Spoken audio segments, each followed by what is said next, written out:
Tepid in here, but we do have some, hopefully a little bit of relief coming through the back door, so you'll feel that AC in a little bit. My name is Clayton Beale. I'm the director of the Fox Innovation Lab here. We opened in 2015. We're an advanced media lab. We're really happy to be hosting you guys. So, following up in the networking, you can come and introduce yourselves and tell me what you guys do and what our parallels are. I'm sure there's plenty in the room. So just a couple of words about the lab. We got into the VR game very early on through some Fox titles. Our very first piece was around a movie called The Wild. That was a short 360 video piece, and then we followed that up with a more ambitious VR piece around The Martian. That was about a 25-minute piece. And since then, we've developed a couple of more theatrical companions. We're also in development on some more properties around Planet of the Apes, Kingsman 2, which I think some of you in the room will probably be pleased about. Predators, Guillermo del Toro piece, which will be hopefully impressive. So that's sort of on the VR side. We're also highly curious about AR and MR. In fact, we see that as the future. So the five-year plan, we're looking heavily at MR devices like the HoloLens or ODG. Snapchat had a big announcement today, so devices like that. And then going beyond that, mixed reality, of course, is probably going to be resonating with us here in the not too distant future. So if you have any curiosity about those devices, we've got some experiences. You can ask me about that as well. Aside from that, we're happy to be hosting the VR AR Association. So I'm going to turn it over to Doug and Josephine. So here you are. Oh, yes, before I forget, sorry, we could do this at the end, but it's better to do it at the beginning. Yeah. Fox is hosting a hackathon come November, so if you have any curiosity about that, come see either myself or Robert in the back, and we've also got Stephen Max Patterson, who's shrinking here in the front, but he's this guy in the beige shirt. And what we're striving to achieve is it is based around VR, AR, and MR. Thematically, it'll be called Creating Realities, and really we're trying to bring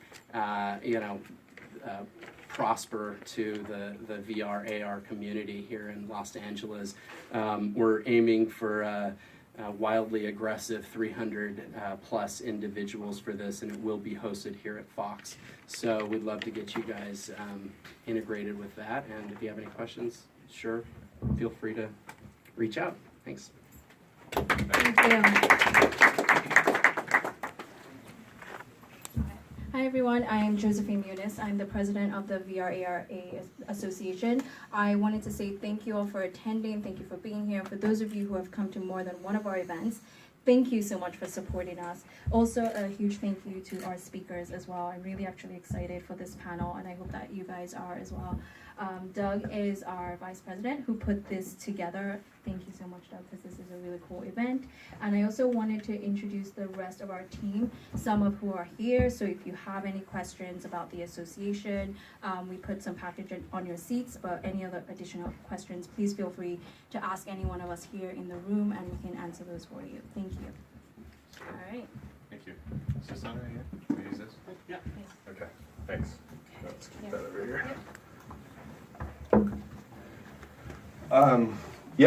First, big thank you to TriNet who made this possible. Really quick, Lauren, if you don't mind, put your hand up. Do you mind standing up for a second and just giving a quick overview of what TriNet is and what services you provide? Sure. Hi, everyone. I'm Lauren. For those of you that don't know what TriNet does, we partner up with startup companies. I am based here in LA, and my colleague Jeremy is here as well. We help companies to scale and grow quickly. We partner with a lot of VC firms, investors, and mostly startup companies around LA.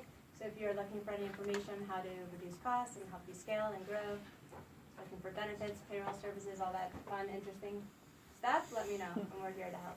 And happy to help sponsor this event and be here for you. Thanks for having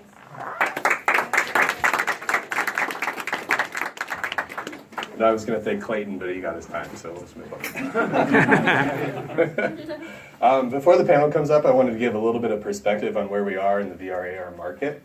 It's from CB, and it just talks a little bit about deal flow and the amount of that's been happening in 2017. So, I mean, relatively pretty good numbers, as you can see in 2016, 199 deals, about $2 billion funded into VR/AR companies. 2017, we're on pace at full year run rate to be about $2.8 billion at about 276 deals.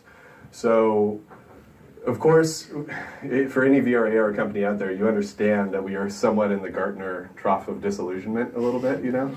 Like 2 years ago, there was this crazy hype around the industry, but now reality is struck, and now it's a little more about solid business modeling and business planning. But this was encouraging to see that year over year, we're still seeing, you know, a 40% jump in deal activity. A little asterisk here is in 2017, 500 million of that was from Improbable, which is that company that does entire city simulations, the UK-based company, incredible company. And then in 2016, of course, Magic Leap, which is the mysterious underground company that we still have yet to see a product from. So we'll see how that plays out. So here, I don't need to remind all of you, because a lot of you here are entrepreneurs in VR/AR, about the challenges that these company faces, but I just want to be very clear about that before the panel comes up. Challenges, big, bulky headsets nobody wants to wear. Really encouraging news from NVIDIA and GPU processors. They're getting smaller, they're running cooler, so the power is increasing, which is great. Foveated rendering, you know, where your eye only focuses on a certain small percentage of what you look at. Everything else is kind of out of focus, so as you move, you know, those areas come into focus. So same inside of a game simulation, wherever you look, that rendering happens. So file sizes shrink and they can do more within that system. And then, of course, wireless and battery technology is really increasing. So what this means is that headsets are becoming smaller, more streamlined over the next few years. We'll see a lot of advancements. Also, weak install base. You know, that's a problem. Developers are not incentivized because there's not enough headsets out there. But as the form factor shrinks and as the technology improves and the price drops, more people are going to be buying. Also, limited quality content, kind of the chicken and the egg problem. I think as the headsets and the form factor shrink and the compute power gets better and the price drops, there's kind of that Goldilocks effect. Around $50 when you get a new cell phone, you can have a VR/AR headset, you know, that puts you into these beautiful immersive environments along with your cell phone. It's just like a quick add-on. You know, who knows if that's 2, 3, 5 years, but it's coming. So a lot of these companies that are swimming in front of the wave, obviously you got to be in front of the wave swimming before you catch it. So the idea is that I think we're all in a good spot. Limited quality content is something that I think is going to change. We've had huge investments from Facebook and Google and Microsoft. So anyone who saw the I/O conferences from Google, Microsoft, any of them, you can see that VR and AR are a big focus. And we're all somewhat in the nucleus, whether it's Silicon Beach or downtown LA. We have an amazing opportunity to lock arms together and find ways to work together. I was talking to Josephine. We have Taylor from Upload in the back that's doing great stuff with his mixed reality lab. Find people. We're going to set aside 30, 40 minutes tonight to make sure that you all have a chance to talk. So popcorn around each other, learn who each other are. The whole point of the VR/AR Association is for us to be able to network, get to know each other. Run through this really quick so no one gets bored, but this is an interesting breakdown of HMDs, so head-mounted displays that have been sold into the market. 2016, about 9.2 million were sold, and you can see the breakdown.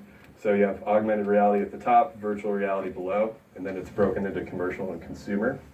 Right now, most of the headsets sold have been virtual reality consumer headsets, which would be, you know, Daydream or Gear VR, those kind of really simple entry-level headsets.